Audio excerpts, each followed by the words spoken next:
We want to wish everybody a happy Chanukah and Shabbat Shalom. We know that this week's Parsha is VaYeshev, and it also always falls during Chanukah or before Chanukah.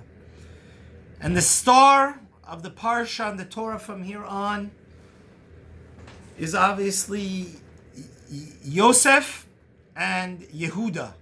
Obviously, the other tribes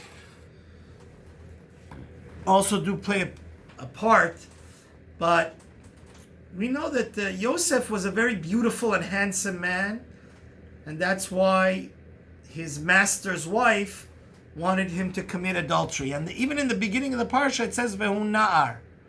Yosef was very into putting mascara, a type of above his eyes, as was the tradition in those days, and he was very careful to groom his hair. So I was thinking an amazing chidush. I told the mashgiach of Ner Yisrael this many years ago. He loved it, and it has a very direct relationship. It's a very fundamental idea based on the Zohar and based on what Chanukah is about. We see two amazing things about Yosef: that he was extraordinarily careful about his looks. Rav Tzadok HaKohen says he already had Ruach HaKodesh and he knew one day he would be the king. And it says in Tanakh, Melech b'yofyav tachazena enecha. The king has to get a haircut every day, so we should see him in a most majestic and royal and noble and beautiful look.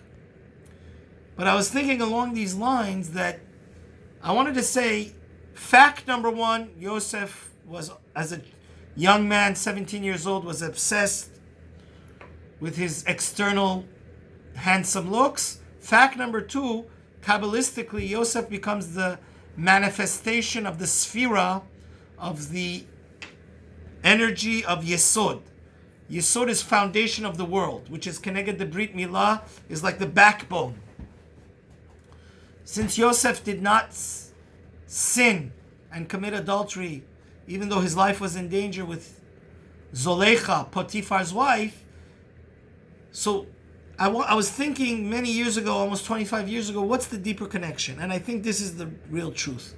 And this is the deepest meaning of Chanukah, one of the deepest meanings. One has to understand what true beauty is. The Hellenist, this was the war between lightness and dark, between the Jews, the Maccabees, and the Greek Syrians, the Hellenists. Yosef HaSadik was able to channel his obsession with a perfect, handsome look that we see so often men on GQ into something much more deeper and not superficial. Any teenager can be obsessed with his looking impeccably beautiful. But what's the true beauty? Yosef realized that if I'm so careful about the body to look beautiful and handsome, how about my integrity? How about my character? How about my soul? Therefore, Yosef realized the body, the picture of my father and my Rebbe, Rav Weinberg, Zichronim Lebracha, is behind me. Even Moshe, the greatest of all men, becomes dust. God took us from dust and we become food for the worms. The only thing that is eternal and forever and ever is the character we build and the integrity that we have. So Yosef realized that, listen, the ultimate beauty is the beauty of character, is the light in the soul, which is a spark of God. And I'm not going to act like an animal that is self-gratification and instant gratification and go sin. God said, you were a lonely boy in Egypt and you had the strong integrity and self-control not to sin. Who becomes always labeled as a Sadiq? Yosef HaSadiq, because he passed the ultimate test of sexual temptation. The Zohar says every time we sin is like a black spot upon our... See, what's heaven and hell? According to the Zohar, when you go to you meet your Creator, and you have to answer for your entire life if you were productive or wasted it. Every sin you have becomes a stain on your soul. And in our conscience we know this. Yosef said, if I'm worried about my hair, which is going to fall out, God knows when, or my mascara over my eyes to look beautiful, I have to make sure my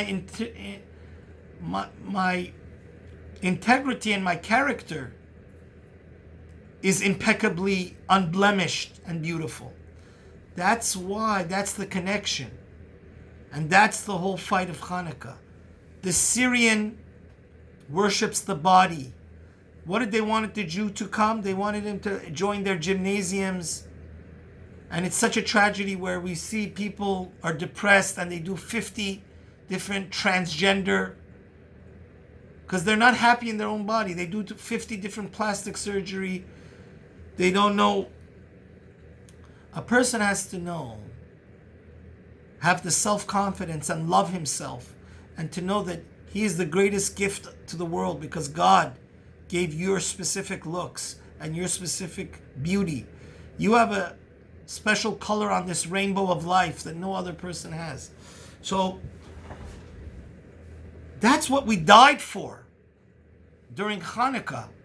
Do you know thousands of Maccabees paid with the ultimate price of blood and died to protect this sacred tenet, fundamental belief of Judaism? And that is what? That the Jew always knows the ultimate light and the ultimate beauty is not that of a body. Of course, we need to keep our body clean and maintain it. But what lasts forever and ever, not a billion years, not a trillion years, forever is our soul. And therefore, we Jews will never accept that lifestyle where we just, like the Hellenist, he lives like an animal. His goal in life is to have the maximum amount of pleasure he could have, even though it's disgusting and he drowns in his indulgence. But for the Jew, the ultimate level one can get is to be selfless, is to help others, is to emulate God, is to be kosher, not whatever we eat, but whatever we say should be kosher. We should build up the world with kind words and never gossip. And most of all, not stain our soul with sin. Make no mistake. If the Torah says don't have pig, don't have milk and meat, all of these things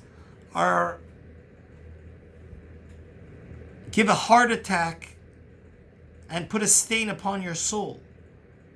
So never forget, Hanukkah is perhaps the most important of all Jewish holidays, because it's the battle that we're living with the superficial culture of the world, where it glorifies the body and youth, but it doesn't respect old age and wisdom. We Jews always respect the scholar. We stand up in front of the old person, because we know that the most sacred light is that of the oral Torah, of the Talmud and Kabbalah, which is symbolized through the menorah. We live for that, we die for that, and we, like Yosef HaSadik, Baruch Hashem, even though many people tried to blow out our menorah, every single person in some way or form tried to destroy us, from the Romans to the Persians, from Haman, but to the Romans that destroyed our temple, to the Babylonians. But the Jew stands proud, because he will always protect and realize and teach the entire world that the true beauty is the beauty of the soul, which is eternal.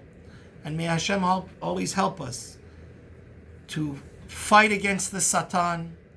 Don't go after instant gratification. Always take the high road of integrity, of following God's laws, and that will light up your soul and give you the most happy and glowing life that is possible to live, because when you're attached to God, only then you're really alive. If you're just attached to instant gratification and the Satan, your soul is cut off from its source and you're dead. שנאמר ואתם הדבקים באדוני חיים כולכם היום, אמן כן יהי רצון. Shabbat shalom and happy